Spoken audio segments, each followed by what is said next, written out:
Natsliach, Parashat Emor, deuxième pasouk de la paracha, qui imnish ero akarovelav, les imo ou l'aviv, et les vino ou vito ou l'achiv. Donc la Torah nous dit que les Kohanim ne peuvent pas s'en purifier, et uniquement pour les 7 proches. C'est qui les proches? Imnish ero, on a dit c'est She'er Bassar, comme on va voir tout de suite, Rachamim apprennent d'ici que le She'ero c'est sa femme. Les autres sont explicites. Et bien mettre le plus grand chidouche c'est sa femme. C'est vrai que on a un lien particulier avec la femme, on crée un foyer, etc. Mais finalement, ça reste un lien par alliance. Alors que les parents, c'est un lien biologique qui est plus évident. On va voir tout de suite qu'il y a également une question à ce sujet-là. Oui, on ne divorce pas de ses parents. Chazak, effectivement. Les parents, c'est à vie, exactement. Et on leur doit tout. Et pareil pour les enfants. Alors, le ridouche, bon, les enfants aussi, c'est une évidence. Et le frère et sœur.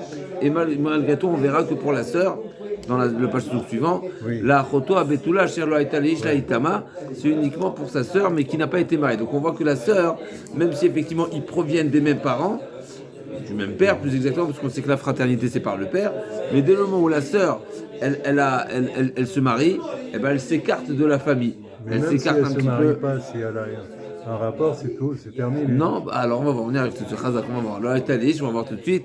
Mais en tout cas, ce qui est certain, c'est que le mariage l'écarte, puisque la femme, elle épouse le mari, et donc elle va se joindre à sa nouvelle famille.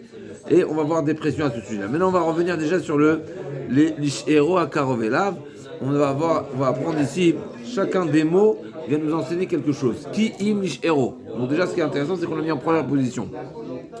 Et comme on disait, a priori, c'est le plus grand ridouche, c'est peut-être pour ça qu'il mérite la première position. Comme on a dit à plusieurs reprises, cette idée-là, on l'a trouvée dans la page de la semaine dernière, que quand on a vu la mitzvah de Ish Imo Ve'aviv Tiraou, quand la Torah parle de la crainte des parents, la mère prend la première position. Lorsque la Torah parle du respect, de l'honorer ses parents, Kabed et Tavir Havet Imicha, c'est le père qui prend la première position. C'est quoi la différence? Alors la Gemara déjà nous dit, si une fois on a mis le père en première position et une fois on a mis la mère en première position, ça prouve que les deux ils ont la même valeur.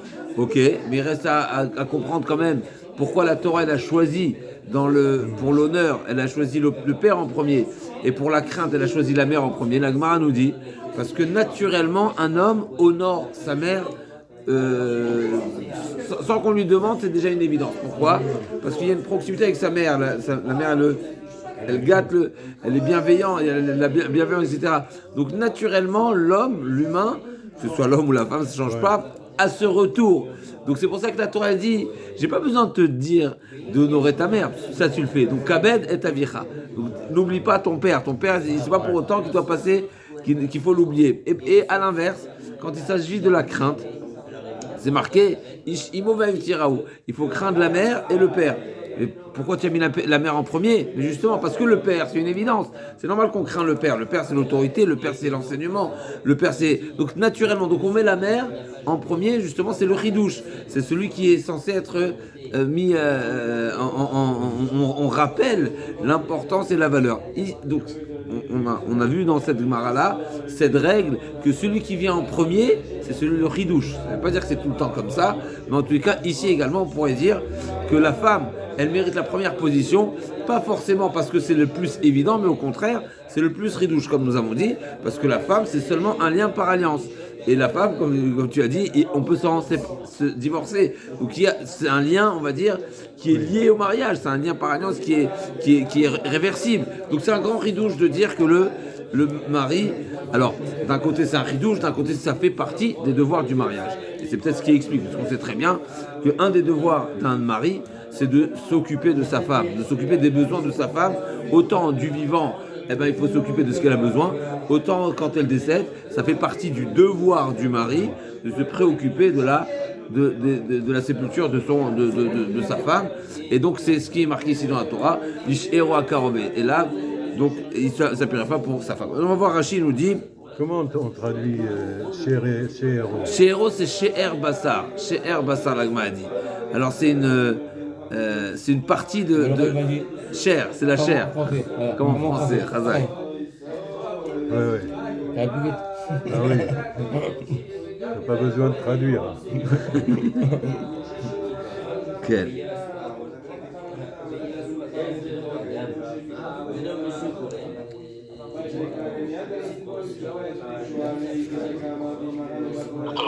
Boker Tov Daniel. Donc, cher Bessaro, on disait Shim Nishero, c'est sa femme. Ok, donc c'est ce que Rachid nous dit à ce sujet. Kim Nishero Akarov Elav. Maintenant, la question qu'on peut poser, c'est cette précision Nishero Akarov Elav. Si tu me dis que la traduction, d'ailleurs, c'est une question grammaticale, pourquoi on ne dit pas Shero Akerova Elav, puisqu'on parle de la femme. Il fallait parler au féminin, ça c'est Sifter Chaim déjà qui soulève. Et Cher Bassar, Bassarou, ok, il y a des réponses à ce sujet, c'est une question grammaticale. Donc la coordination. Mais la question qui se pose, c'est pourquoi il était nécessaire de dire Shero Hakerova Elav. Elle est proche. Lishero, on sait que le Cher c'est la femme. Donc Lishero, c'est quoi Hakerova Elav? Ça nous rappelle un petit peu comme on va voir la Chota Betula à Shalom Italish, comme si il y a une pression. Alors il nous dit le Orem Akadosh à ce sujet, donc on va passer directement au Orem Akadosh, Pasuk Bet. Il nous dit le Orem Akadosh. Kim Nishiro Tanya Betorat Kohanim, donc il nous ramène une braïta de Torat Kohanim. Shero Zo Ishto, comme nous avons dit, Sourachi nous amène Shero Zo Ishto, comme c'est marqué Dirtiv She'er Avichai, comme on a trouvé dans la paracha précédente, paracha des Harayot, quand on nous parle des relations interdites, on nous parle de la femme du père. Donc la femme du père est interdite au fils, même si c'est pas sa mère, bien sûr, d'accord, c'est la femme du père. Et comment la Torah appelle ce lien de parenté? Eh ben, c'est pas le fils n'a pas de lien avec cette femme directement, puisque c'est la femme de son père.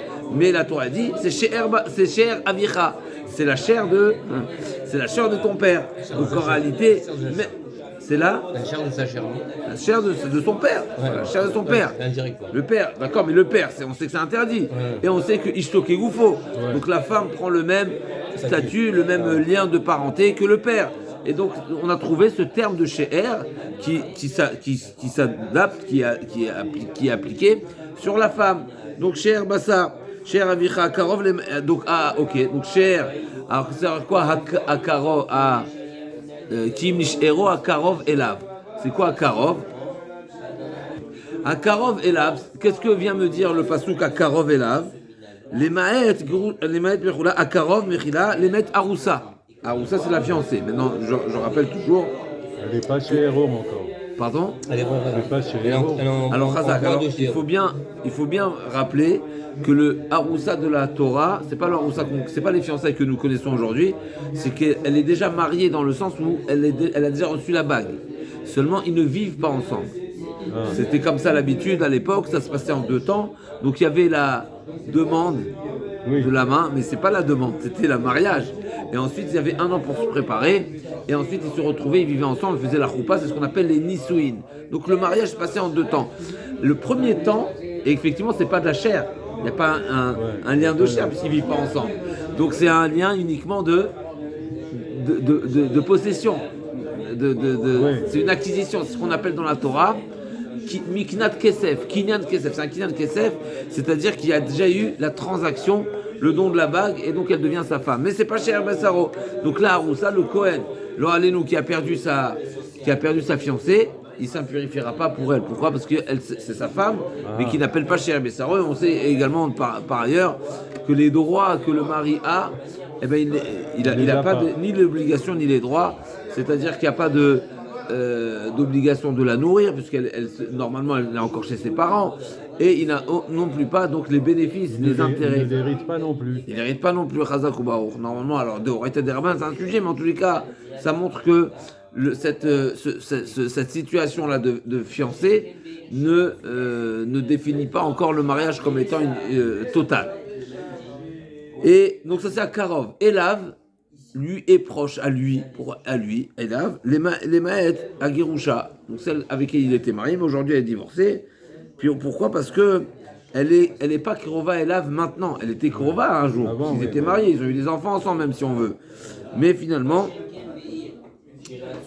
aujourd'hui, elle n'est pas proche. Maintenant, toujours le Torah de Kohanim pose la question, pourquoi il était nécessaire de dire les aviv ou limo dans la suite du Passouk? Kim Nishero Korvelav, les aviv ou limo, les mots ou la vive. Les mots ou la vive. C'est marqué d'abord la mère, d'accord? La mère, parce qu'on a vu ça... Alors à nouveau, c'est qui le plus ridouche? C'est le père ou la mère? Pour qui c'est le plus ridouche? Dans la Sirette à Diverot, c'est le père et là c'est On la n'est pas mère. dans le Kiboudavé, on est dans la Touma maintenant. Le Kohen s'impurifie pour ses parents. Il s'impurifie pour la femme. Nous on a dit a priori la femme elle prend la première place parce que c'est le plus grand ridouche. Ensuite on parle de la mère et après le père. Moi je vous pose la question, entre le père et la mère, pour qui c'est le plus évident de s'impurifier? Le père ou la mère? C'est pour la mère. Pourquoi? La mère, c'est celle qui a porté l'enfant. Sans le Rochem Akadosh Mechila, sans le Torah de Kohanim, j'aurais dit que c'est quoi effectivement la mère, c'est plus évident. Pourquoi? Parce qu'on est certain qu'elle est la mère. La mère, c'est la mère. La mère, c'est indiscutablement la mère. Donc quelque part, il n'y a aucun doute que c'est sa mère, et donc c'est pour ça que il est tenu pas à. pour cette raison que le père ne donne pas le père juif avec Il n'y a la pas Goya. Non, Le père avec la Goya, Chazak, eh ben, ça ne donne pas un juif. ça ne donne pas un juif, exactement. C'est Exactement, c'est ça veut à dire, cause de cette c'est à cause de ça. histoire. Ça veut dire que le père est fait, à cause de ça. C'est pas à cause de ça, mais on a trouvé cette notion-là chez les goïs. On a trouvé ça chez le goï. Le goï, il n'a pas de notion de paternité. Mais on revient tout de suite un instant. Ça veut dire même chez nous, le fait, ce qu'on considère le père, c'est une chazaka. Ça veut dire qu'on n'a pas une certitude à 100%. Ouais. Nous, on sait que c'est le père. Une chazaka, c'est un couple qui vit ensemble. Il n'y a pas de raison de douter quoi que ce soit. Donc on dit. Avec l'ADN, on sait. Alors effectivement, aujourd'hui avec l'ADN, Alors, mais même si- l'ADN si- c'est pas du 100%. Mais effectivement, Khazak. Non, mais Mais admettons qu'il n'y a pas. 99,99. Moi je veux dire ce que l'Agma a dit. Admettons qu'il n'y avait pas l'ADN, d'accord? Et un fils, d'accord, a maudit son père ou a blessé son père. C'est quoi ça? Qu'est-ce qui lui est réservé par la Torah? La mort. Oui. Celui qui maudit, d'accord, ou qui qui blesse son père, c'est la mort. Mais le fils il va dire, mais qui a dit que c'est mon père? Qu'est-ce que tu vas lui Bien sûr, répondre? il peut Qu'est-ce que tu vas lui répondre à ça? Qu'est-ce que tu vas lui répondre à ça? Comment le Beddin serait en mesure de prouver par une preuve irréfutable? C'est son père, mais. Forcément, c'est une chazaka. Mais je veux dire plus que ça. Qui est le témoin pour nous dans la Torah? Il y a la certitude, on va dire. Chaque fois qu'il y a une incertitude, comment on clarifie la chose? Normalement par des témoins. Est-ce qu'il y a des témoins qui sont en mesure de dire que c'est le père? Non, personne. Sauf dans un cas. Il y a des cas, effectivement. Oui, s'ils sont dans un désert. Razak, ils se sont isolés, effectivement. Il n'y a que, effectivement, Razak. Et là aussi, ce ne sera pas un témoignage, ce sera juste par défaut. D'accord? Ça veut dire que tu ne te poses pas la question. Mais pour revenir, donc en réalité, le père, la notion du père, c'est ce que la Gemara dit. Horgim ala chazakot, le père n'est père que par chazaka. C'est-à-dire pas. Parce qu'il y a. Pourquoi Rabbi Akiva, il a dit que c'est le père qui donne l'identité juive à un enfant? Je ne sais pas si c'est Rabbi Akiva qui a dit ça, mais a priori, c'est une dracha de la Torah. Je ne sais pas qui est-ce qui nous l'a. Au nom de qui c'est dracha, mais c'est marqué qui est cité Aricha ben Imecha. C'est là-bas dans le passou. Et de là on apprend Ben Bitra Karoui Bincha et Ben Bincha lo Karoui Bincha. Ça c'est le passage là-bas de qui citera. On apprend quand la Torah elle met en garde des mariages mixtes. La Gemara a dit pour ne pas que, parce que si ta fille se marie avec un goy, alors le goy risquerait de détourner ton fils. Et donc la Gemara nous dit, la Torah a bien pris cet exemple-là de ta fille qui est mariée avec un goy, de la fille qui est mariée avec le goy. Et là, la Torah l'appelle qui a Siret Bincha. Ça veut dire que le père goy va détourner ton fils parce que c'est ton fils, parce que c'est le fils de ta fille. J'en déduis que le fils de ton fils, qui n'est pas, et la mère n'est pas juive, eh ben il sera plus ton fils. Il n'est pas ton fils. Pourquoi il n'est pas ton fils? Parce qu'il a perdu sa judaïcité. Donc on apprend, c'est ça le passo qui nous enseigne que la judaïcité passe par la mère. Et on apprend également de Hagar. Judaïté, pas judaïcité. Judaïté, Chazakoubar, judaïté. La judaïté, judaïté, Chazakoubar. Donc merci pour la correction. Et donc on reprend. Donc on va reprendre le passo. Donc on a dit pour nous la femme c'est le plus grand chidouche parce que c'est un lien c'est par alliance. C'est pas une parenté génétique, c'est par alliance. Et donc après on peut se poser la question, qui est-ce qui est le plus ridouche? Mais le Torah il pose la question différemment. Plus que ça, il n'était même pas nécessaire, quand tu me parles des proches, tu aurais pu te contenter de parler de la mère, et j'aurais su le père a fortiori. Ça veut dire que la mère c'est plus évident. Pourquoi? Comme on a dit. Non, Mechila, ça veut dire que le père c'est plus évident. Mechila, Yomar Imo va Yomar Aviv. Alors d'un côté on est en train de dire que la mère c'est plus évident parce qu'on sait que c'est la mère, mais d'un autre côté c'est le père qui donne le nom Cohen. Ici en l'occurrence de qui on parle. C'est vrai qu'il y a la question de la paternité qui est est-ce qu'il est le père ou il n'est pas le père. Mais d'un autre côté, le nom Cohen c'est par qui? C'est par le père. Donc particulièrement pour le Cohen, son nom Cohen, il le doit à son père. Et là, la mitzvah, en l'occurrence, de s'impurifier ou de ne pas s'impurifier, elle est liée au nom qu'il porte. Alors, on va voir toi, comment il dit. Qu'est-ce qui se passe si on change les bébés dans une clinique? Wow. Une juive, elle a pondu un juif. Ah, le Torah de Kohanim, donc la Braïta, elle dit pourquoi il était nécessaire, donc Yomar Leimo, Matom Lomar Leaviv, une fois que tu m'as dit la mère, pourquoi il est nécessaire de rappeler le père? Maïmoshi mitralet arim mitamala, aviv sheno mitralel enodin shitamalo. Incroyable, donc ici l'Agma a dit qu'il y a une logique. Et c'est quoi la logique du Kalvachomer? Si déjà la mère qui peut être mitralel, ça veut dire qu'elle peut perdre comment on appelle ça, son titre, d'accord, de différentes manières. Eh ben, tu me dis qu'il est mitamé, aviv chez nous mitralel. Et donc Inuken a été omer, l'agma répond, maïmo beyadoua, fav beyadoua, aviv chazakaminet, amloma on la vive. L'agma a dit non, en réalité, c'est vrai que la mère, c'est pas, il y a un côté de plus de Kalvachomer, mais il y a un côté, on peut dire l'inverse. Pourquoi? Parce que la mère, on est certain, comme on a dit, la mère, on est certain, alors que le père, c'est seulement une chazaka, et donc il y a un chidouche dans le père. Donc, mais au final, la mère, à nouveau, il en sort quoi? Que la logique, il y a une logique de dire que l'autorisation pour le Kohen de s'impurifier pour sa mère, c'est un plus grand chidouche que pour son père. Pourquoi? Parce que la mère, elle limitera les lettres, et ici, c'est pas exactement détaillé, c'est-à-dire comme mitralet, ça veut dire qu'elle pourrait être mitralel, c'est-à-dire que la femme qui a... des halal. Oui, c'est quoi le rapport? Si elle va avec un autre... Mais c'est pas de ça qu'on parle ici. Ok, ça veut dire la un mère... Cohen qui est pas... Ça veut dire que la mère, le statut de la mère, on va dire, il est plus sensible. Ok, ça veut dire qu'elle pourrait être invalidée, et donc même invalider sa descendance. Et alors? Ok, et alors? C'est quoi halal déjà? Halal, c'est un fils Cohen qui est issu d'un mariage interdit. C'est-à-dire le père, il est Cohen, mais il s'est marié avec une femme qui lui était interdite. Donc, Isha Zona va halala lui kahu. Il perd la femme, déjà, en ayant eu cette relation interdite, elle devient halala. Et l'enfant également devient halal. D'accord? C'est deux choses. Et ça se corrige, ça, ou pas? Non, ça se corrige pas. C'est héréditaire à jamais. À jamais. Il n'y a pas de moyen de sortir de cette halaloute. Voilà, même. Il n'y a pas de moyen de sortir de cette halaloute. Le petit arrière-petit-fils du Cohen, il reste halal. Et il a perdu son statut de Cohen. Exactement, c'est tout. exactement. Il peut changer de nom. Exactement. Okay. Ah bah, il a dégringolé, le pauvre. Il a dégringolé. Il subit, malheureusement, c'est comme Hamzer. Il subit la relation interdite de ses parents. C'est-à-dire qu'il est issu, c'est le fruit d'un mariage interdit, d'un niveau particulier. Et donc, voilà, qui sème le vent. On n'a qu'à dire que tous les Israël, c'est des halalim. Non, c'est pas pareil. Non, c'est pas pareil. Justement, halal, c'est pas une... Oui, non, d'accord. Halal, c'est chol. Effectivement. Un juif normal, il n'est pas halal, il est juif. Voilà, ouais, effectivement. On l'appelle zar dans la Torah. Zar, ça veut dire qu'il est étranger au service. On n'est pas Cohen, oui, d'accord. Donc, Akadosh nous ramène Ikshu, Rachmel, Unil, les Rabbeinu Yitzhak. Donc c'est comme ça, c'est rapporté dans le Rashba. Leolam le Emar, Akatouv le Aviv. Donc c'est une question générale, toujours dans le Rachem Akadosh. Vanu le Bdim Kalvachomer Meimo. Matoma Aviv Ze Eno Yadua Ki Mo Itama Imanafshach.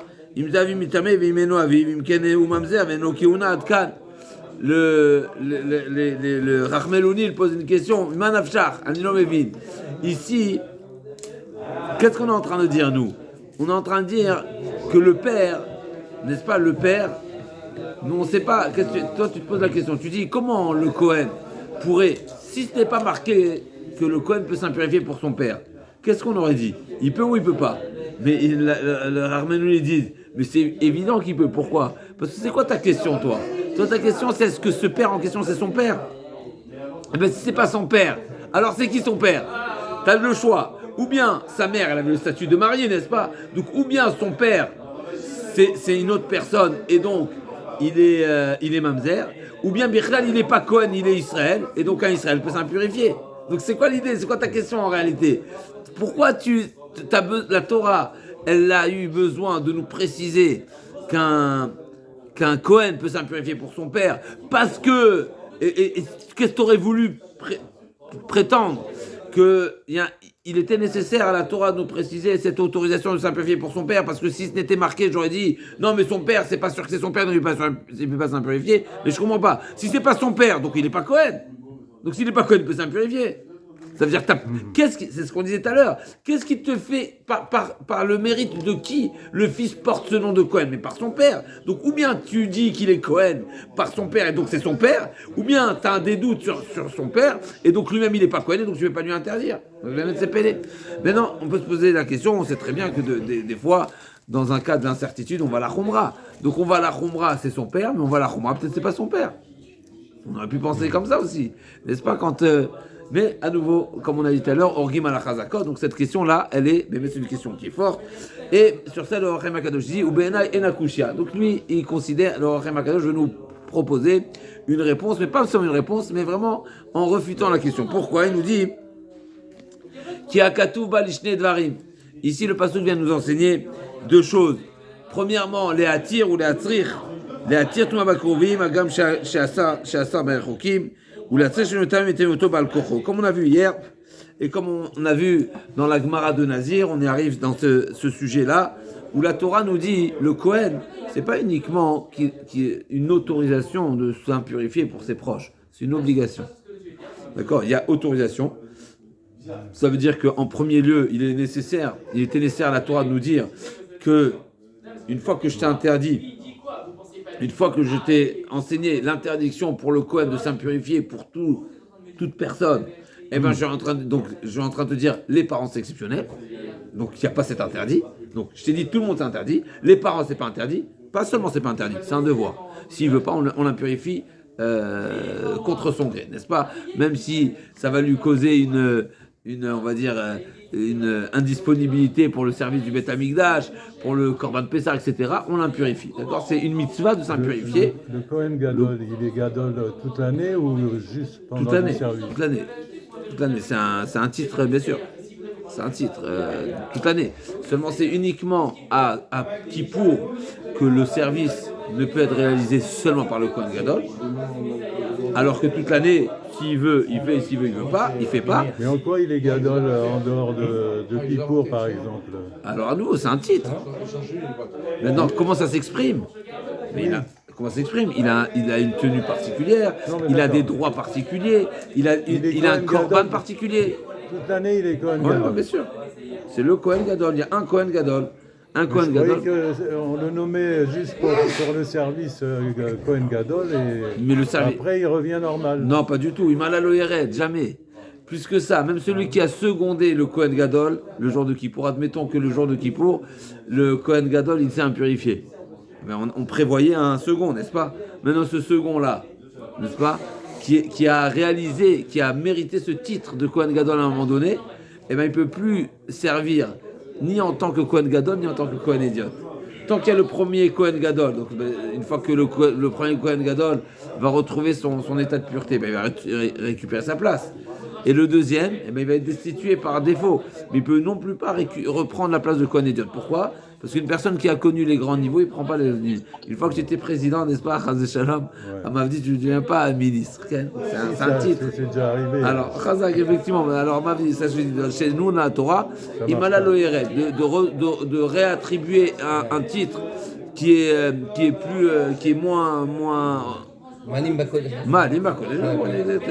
Ok, en tout cas, pour venir, donc c'est une question importante. Sur ça, il nous dit le Orachem Akadosh. Donc, on vient répondre à la question pourquoi il était nécessaire de parler du père. Le père, c'est une évidence. Pourquoi? Parce que si tu venais à dire que le père, non, peut-être il n'est pas père, mais Miman Afshar, donc si peut-être il n'est pas père, il n'y a pas de problématique. ou il est mamzer, ou il est... Et donc la Gemara nous dit, l'Orem Akadosh dit non, c'est pas une question. Pourquoi? Parce que quand la Torah est venue nous enseigner cette mitzvah, cette autorisation au Kohen de simplifier pour le père, il y a deux niveaux. D'abord, l'autorisation, il n'y a pas l'interdit. Deuxièmement, c'est un devoir. Et donc, comme on a vu dans la Passouk, c'est marqué la itama à la fin. La itama, pour elle, il s'impurifiera. C'est pas seulement un droit, c'est un devoir. Et donc, ou la trir chez Imlo Ratsa, il était autobal koro, comme je la itama. On tourne que le mitzvah, shirav kol kol itama la metim amorim beinan, va gam shalom nemar la itama, et là-bas, on tourne kohanim, maaseh Yosef Akot, shibita ishto berev pesach, v'lo Ratsa itama, l'homme d'arfou chaim etimu bal koro, adgan shonam, comme la Gemara nous raconte une histoire, une fois, il y avait un Rabbi Yosef Cohen, on a vu dans Gemara Nazir, Rabbi Tzrak, là on parle de Rabbi Yosef, et donc c'était la veille de Pessah, mais il voulait passer à purifier, pourquoi? Mais parce qu'il n'y avait pas la nécessité, il peut participer à la. Sa femme. Et alors? Il n'a pas le droit. C'est sa femme. Il voulait. Chéro. Oui, mais il voulait ne pas s'impurifier. Pourquoi? Il y avait la Cheva Kadisha qui s'en occupe. Lui, il était là présent. Il voulait ne pas toucher. Il voulait pas devenir impur. Il va faire ce qu'il faut. Il va payer. Il va faire le kavod, tout ce qu'il faut, mais il va pas s'impurifier directement. Comme aujourd'hui. Aujourd'hui, on peut ne pas s'impurifier. D'accord. Techniquement, parce qu'il y a la Chevra Kadisha. Donc lui, il avait un calcul. Si je m'impurifie, mais je vais perdre le Corban Pessah. Donc pourquoi je vais m'impurifier? Il y a d'autres personnes qui le font à ma place. Je vais être prêt, je vais faire ce qui est nécessaire pour ma part, mais je ne vais pas pour autant m'impurifier. Et là, les Ravines, ils l'ont impurifié volontairement, ça veut dire que c'est un devoir, et au contraire, on ne fait pas ce calcul-là, non, je vais perdre Corban Pessah, etc. Non, ce qu'il faut faire, c'est pas seulement un droit, c'est un devoir. Même pour la femme, c'est un devoir. Là, Itama. Et donc, à nouveau, on aurait pu dire que non, on a eu toutes sortes de calculs. Ok, on revient. Donc là, on vient répondre à quelle question? Pourquoi il était nécessaire à la Torah de préciser qu'un Kohen peut s'impurifier pour le père, alors que le père, tu ne veux pas me dire qu'il y a besoin de le mentionner, de le préciser, parce que le père, peut-être il n'est pas père. Ça, c'est pas acceptable comme réponse. Pourquoi? Parce que si tu dis peut-être il n'est pas père, donc il n'y a pas de problème de s'impurifier de toute façon. Il nous dit oui, ça serait suffisant comme raisonnement pour dire que il n'y a pas de problème de s'impurifier. Mais qu'est-ce qui dit que tu dois t'impurifier? À nouveau, nous on est en train de dire, Orem Akadosh nous dit, la Torah nous dit pas uniquement que le Kohen a le droit de s'impurifier pour ses proches, mais il doit s'impurifier. Donc c'est pour ça que la Torah l'a écrit. Pourquoi? Pour te dire qu'il doit s'impurifier. Ah, peut-être c'est pas le père. Et donc tu vas dire, il a le droit mais il doit pas. Non, il doit.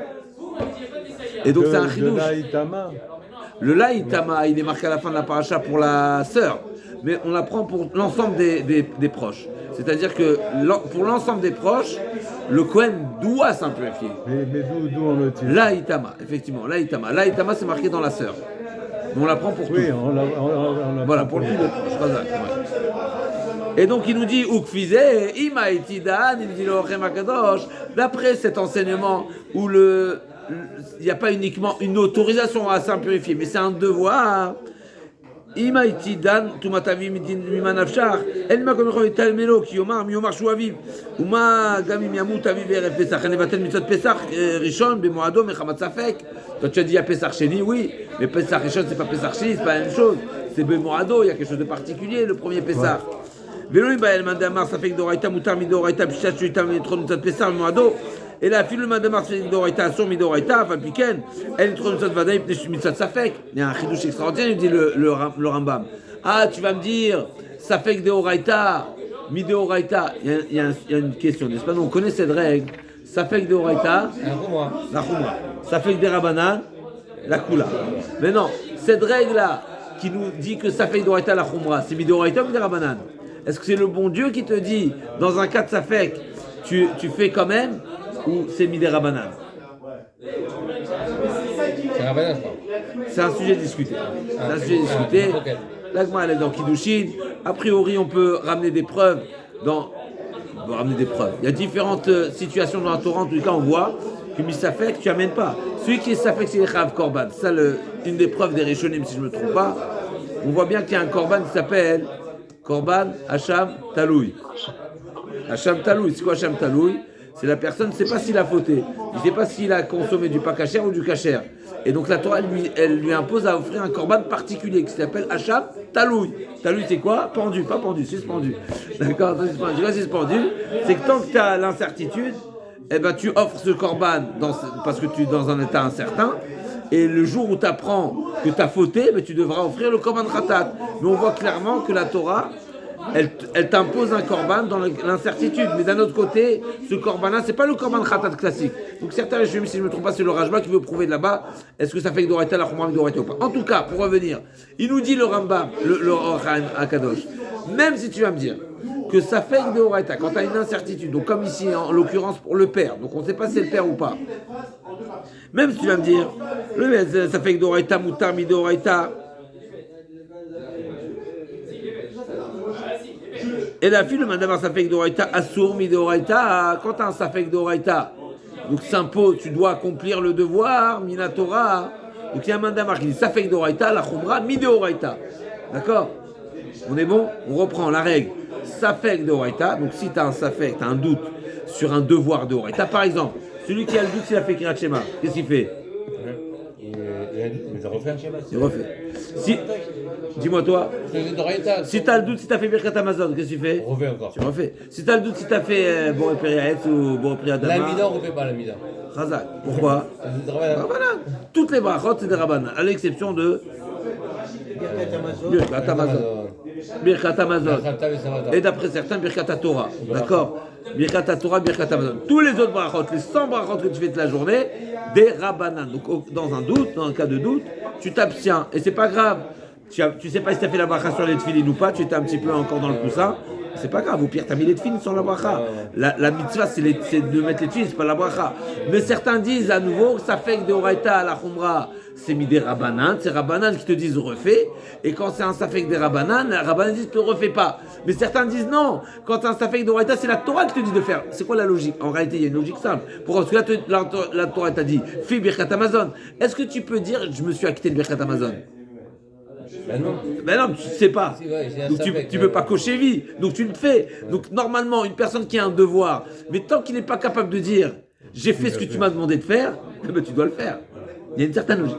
Je ne dis pas que c'est forcément une logique. Mais en tous les cas, l'idée, Rakshnia. Donc il nous dit le Chaim Akadosh. Admettons que on considère que celui qui est dans une incertitude d'un devoir d'Oraïta, il doit le faire d'Oraïta. Donc ici on va parler de quoi? Du Kohen, qu'il a un certain niveau d'incertitude sur le lien de paternité qu'il a avec son père, et donc tu es en train de lui dire, c'est quoi? Impurifie-toi. D'accord? Mais je comprends pas. Mais au final, ça reste une incertitude. Même si le résultat de cette équation m'amène à le faire, ça reste quand même une incertitude. Maintenant, je mets sur la balance une incertitude contre une certitude. Par exemple, d'un côté l'impureté, s'impurifier pour son père, et d'un autre côté Korban Pessah. Mais normalement, il y a une logique qui me dirait quoi? Quand tu as deux mitzvot qui se présentent à toi, ben va choisir la 100% plutôt que la 99,9. Même si 99,9 c'est comme 100%. C'est pas 100. Et donc si de l'autre côté tu as 100%, donc tu devrais choisir quoi? 100%.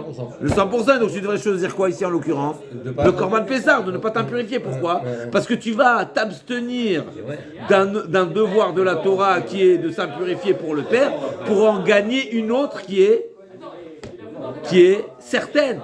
Donc il nous dit Chaim Akadosh, c'est pour ça que la Torah nous a dit la vie, pour nous dire quoi? Non, le Père, c'est une certitude 100%, tu t'impurifies. Et donc, tu vas perdre entre guillemets, tu vas perdre le Korban Pessah qui est certain. Non, mais lui aussi il est 100%. Donc ça, le chidouche de la Torah. Donc si c'était pas marqué explicitement, t'aurais dit que je m'impurifie pour le Père, mais c'est un niveau de 99,9. D'accord. Et donc, si j'ai l'enjeu entre m'impurifier et réaliser Korban Pessah, j'aurais choisi quoi? Korban Pessah parce que c'est 100%, c'est 200%. Et la Torah, ça c'est si je viens par déduction. La Torah est venue te l'écrire explicitement de manière à dire que non, c'est une mitzvah incontournable et donc tu t'impurifies et donc tu vas pas faire le Korban Pessah. Hachem, il enlève le safek. En quelque sorte.